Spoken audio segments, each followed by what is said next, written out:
Përshëndetje dhe mirëseardhët. Sot po përgatisim një menu iftari me receta tepër të shijshme dhe tradicionale. Qëndroni me ne për të kuptuar dhe mësuar të gjitha recetat, edhe pse jam e sigurt që janë receta që ju i përgatisni shpesh, por që do ju shijojnë pa mas. Një iftar i mrekullueshëm për familjen.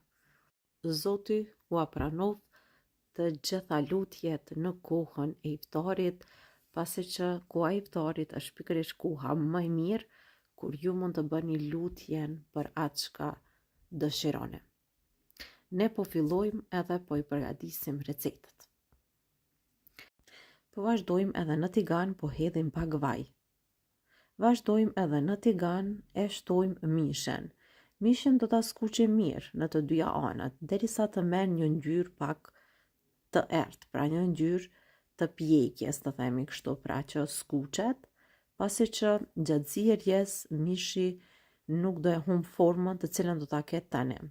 Ne po përgatisim në fakt fasule ose grosh dhe shikojmë recetën e përgatitjes së kësaj recete, çush e përgatiti unë. Kam disa mënyra të përgatitjes, por sot kam zgjedhur këtë mënyrë me mish me përgatit. Tash po vazhdojmë edhe mirë po e skuqim në të dyja anët. Pra si që shikuat, mishit i kam hedhur vetëm pa akrep edhe asgjë tjetër. Sa po ta kemi gati, tash e marrim një tenxhere. Tenxherën ku po e bëjmë edhe zierjen e fasules. Dhe tash në tenxhere po hedhim 2 gota me fasule.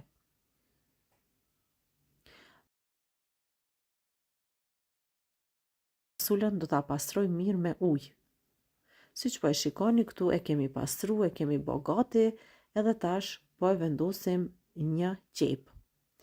E mandej marrim edhe mishin edhe e vendosim në tenxhere. Kështu po veprojmë pra me krejt mishin. Mesh mund të përdorni sa të doni ju vet, pra nuk e kam mat. Dhe tash shtojmë ujen. Siç po e vëreni, e kemi mbuluar mirë me ujë. Tash e vendosim në zjarr mesatar edhe presim që dal nga dal të filloj edhe të vloj fasulja. Pasi që e ka shterr ujin e parë, unë nuk e kam mbulu fasulen me kapak. Dhe vazhdojmë shtojmë ujin e dytë, por sërish do të shtoj ujë të ftohtë. Pra ujë i ftohtë, jo i vakët. E mbulojmë sërish mirë, edhe tash po ja vendoj kapakun vetëm kështu, por që e pa që e lash pak hapur. Pasi fasulja e ka shterr ujin sërish, vazhdojmë edhe e hedhim në tavë. Pra grosha do të zihet sërish në furrë, në tavë, edhe do të bëhet tepër e shijshme.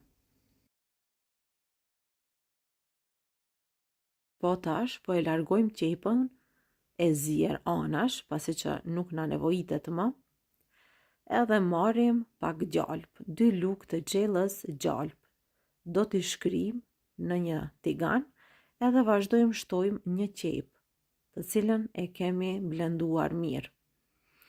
Hedhim edhe pak vaj edhe presim që qepa të kavërdiset. Për 2-3 minuta besoj që edhe qepën do ta kemi gati. Këtu do shtoj edhe 3 lugë të çajit me biber të kuq. Do ta përzim mirë e mandej këtë përzierje do ja hedhim groshës mbi. Vazhdojmë tash e marrim qepën edhe mbi grosh. Kështu po e përgatisim groshën ose fasulen. Ta shtojmë edhe ujë, pra do ta mbulojmë mirë me ujë, për shkak se duhet që edhe një herë pra fasulen ta vendosim në furrë të shporetit. Sigurisht duhet i hedhni krep atë sa mendoni që ka nevojë, duke e provuar mirë.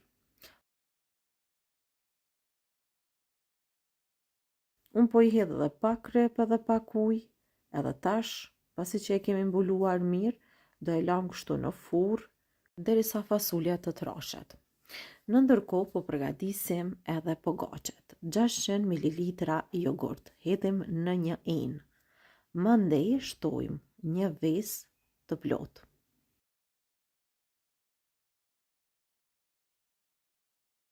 Mandej këtu do të shtojmë edhe një lugë të mesme me sodë bikarbone apo soda e bukës.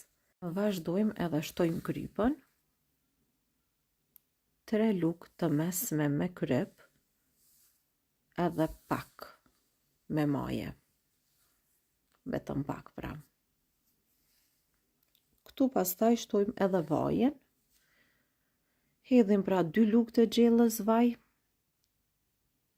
I përzim krejt përbërësit mirë.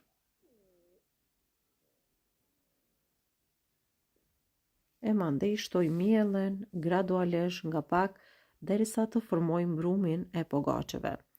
Pogaçet po i përgatis me këtë recetë që shkojnë shumë. Pra pogaçe shpije me fasule në tavë. Është recetë më e mirë që mund të përgatisni për familjen tuaj. Vazhdojmë edhe dal nga dal duke shtuar mielin, formojmë edhe brumin e pogaçës. Por në fakt unë do të përgatis për recetën e sodit 4 pogaçe të vogla për 4 persona. Vazhdojmë edhe brumin e përzim mirë derisa të formohet pogaçja, por siç mund ta vreni, pogaçën nuk do ta bëjmë të fortë. Brumi duhet të bëhet i butë. Vazhdojmë i hedhim nga pak miell që mos na ngjitet për dore, por që brumi është i butë. Po e ngjeshim kështu për 2-3 minuta. E mandej do ta ndajmë brumin në 4 pjesë të barabarta.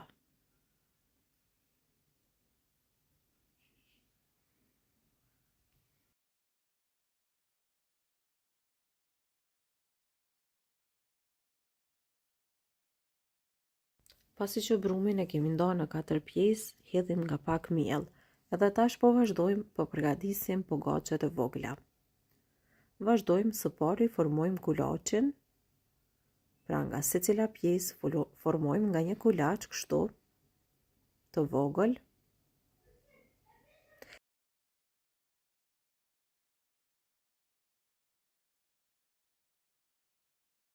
Shtrojmë nga pak miell, por vetëm pak, pastaj vazhdojmë edhe pogaçën e shtypim kështu me dorë. Kështu pogaçet shumë shpejt do t'i kemi gati, edhe mos harrojmë që furrën e shporetit duhet ta nxehni së paku 10 minuta para se me shti me pjek pogaçën. Pra në temperaturë maksimale në 250 gradë. Edhe tash kështu po i formojmë pogaçet. Një recetë tepër e lehtë, por që edhe bëhet tepër e shishme. Asnjëherë nuk do ju dështoj kjo recetë e përgatitjes së këtyre pogaçeve. Tepër të lehta edhe të shishme. Vetëm se normal që pasi që të hani këtë lloj të pogaçës, do të pini ujë pak më shumë. Kjo është normale. Çdo herë kur përgatisim pogaçe edhe kur ham pogaçe, na pihet ujë më shumë se sa kur e përgatisim ose kur ham bukë të zakonshme. Mbi pogaçen do ta liej me vezë, të kuqen e vezë, të cilën e kam rrahur me pak kos ose me pak jogurt, si të doni, edhe tash mbi do t'i lyej mirë. Kështu pogaçja mbi do të merr një ngjyrë më të mirë se sa kur nuk e lyeni. E mandej secilën pogaçe do ta presim kështu me thikë duke i dhënë formë, por edhe do ta shpojmë në disa vende që pogaçja mos na çohet kore. Pra, pasi që ta presim kështu, japim formën, mandej do e shpojmë në disa vende. Edhe më mirë do pjeket pogaçja, edhe do bëhet më e mirë. Në qoftë se ju duket që po ju skuqet shumë pogaçja, lirisht mund t'i vendoni foli alumini. Pasi që e kemi gati dhe është pjek për 15 minuta, e mbuloni dhe e leni që të ftohet pak. Në ndërkohë po përgatisim edhe ëmbëlsirën. Për iftarin e sotëm po përgatisim një ëmbëlsirë shumë të shijshme. Sa po kemi rrahur një vezë, këtu shtojmë një gotë të çajit me ujë. Shtojmë 3 lugë të gjellës me një seshte. Lugët pra i mbushni plot, mund të shtojmë edhe pak, edhe vazhdojmë këtë përzierje do ta përzijmë mirë derisa të tërhetet mirë një seshtja. Tash marrim gjys gote të çajit me oriz. Orizin e hedhim në tenxhere e mandej bëjmë edhe pastrimin e orizit me ujë të mjaftueshëm. Pasi që e kemi pastru, shtojmë një gotë me ujë. Kjo është ëmbëlsira që po përgatisim për sot. Tash e vendosim tenxherën që orizi të zihet. Pra ëmbëlsira për sonte do të jetë tamëllorez, por në një mënyrë tjetër të përgatitjes. Presim derisa uji të filloj edhe të shteroj. Pra pasi uji të shteret, orizi veçmë do filloj edhe do të zihet. Mandej e shtojna 1 litër me qumsht. Orizin së bashku me qumshtin do t'i la që të zihen edhe për 10 minuta të tjera. Kështu në temperaturë mesatare ngadal, duhet ta kontrolloni pasi që mundet edhe t'ju ngjitet. Mandej do të shtojmë edhe 8 lugë të gjellës me sheqer. Përzierjen që e kemi përgatitur më herët me vezë, me ujë, edhe me një seshte e përzim mirë para se ta shtojmë tek tamëllorizi.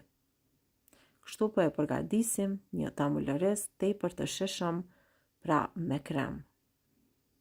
Vazhdojmë tash pas 10 minuta që është zi, edhe e shtojmë përzierjen.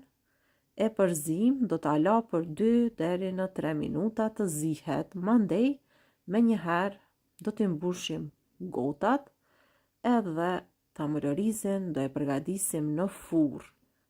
Tepsien do ta vendosim në pjesën më të lartë, pra të furrës së shporetit, që mbi tamëllorizit të skuqet. Pra të krijohet një shtresë që do ta shikoni tani se si duket. Në temperaturë 220 gradë për 7 minuta, tamëllorizi kështu do të skuqet mbi, edhe do ta kemi gati. Mandej do e lajmë që të ftohet tërësisht. Këto ishin edhe të gjitha recetat që i kemi përgatit për iftarin e sotshëm. Unë sot kam përgatit edhe supë, por supë të gatshme për këtë recetë, edhe kjo është një ndër supat më të preferuara të fëmijëve të mi, prandaj edhe besoj që shumë shpesh do e përgatisim gjatë këtij muaji të Ramazanit. Të gjitha recetat i kemi paraqitur para jush. Këtë meny të iftarit e kemi shoqëruar edhe me sallat, pra sallat shope. Gjithashtu kësaj menije nuk do t'i mungojnë hurmat asnjëherë. Pra kjo ishte receta që kishim përgatitur për sot. Mirëmbëjtje.